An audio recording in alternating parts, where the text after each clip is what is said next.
Hi everybody! Happy Travel Advisor Day. I bet many of you out there didn't know that it was Travel Advisor Day today, so wishing all my friends in the industry a happy Travel Advisor Day and hoping there's a lot of travel dreaming going on out there.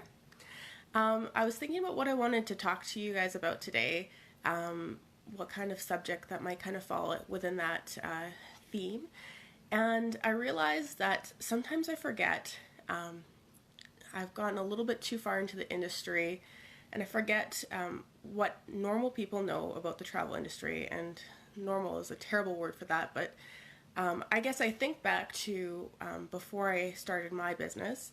I actually thought travel advisors, travel agents were kind of dinosaurs. I thought they were going in the way of extinction, and I didn't really understand why they would still exist.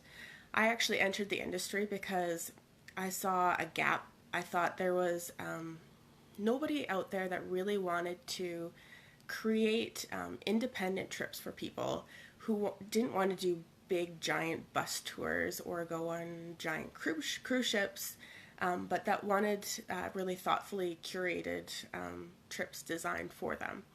And a lot of traditional travel agents kind of seem to steer away from that, and so that's kind of how I got into it. And then once I got through the door, I realized, oh, there is actually a real world of where travel agents are needed and travel advisors are needed and exist out there. And so maybe I'll just answer that for you guys today. And there are many, many reasons why travel advisors still exist. But let's just start with the most basic, and maybe if there is some interest, I'll do a little mini series on different reasons that it's smart to use a travel advisor. But for the very first one today, I just wanted to talk to you about how nice it is to actually do business with people instead of big giant websites that don't really have a face behind them. And so I know the shop local is the kind of a big movement that's going on now, and it's the same thing in the travel world.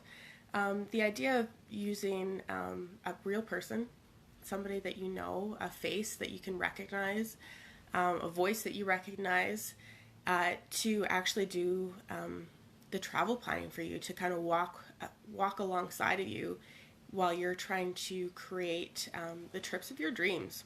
And so I think that's huge. And there's a couple of reasons in particular that kind of touches a nerve for me. And I'll just kind of go through them here. So there's three main things that I think of when you think of working with a person instead of working with a big giant website online. And then the first thing is if you have a basic question, how many, sorry guys, I'm losing my voice here. If you have a basic question, how many times have you struggled to find an email address in order to ask just the simplest question? You can't find the answer in the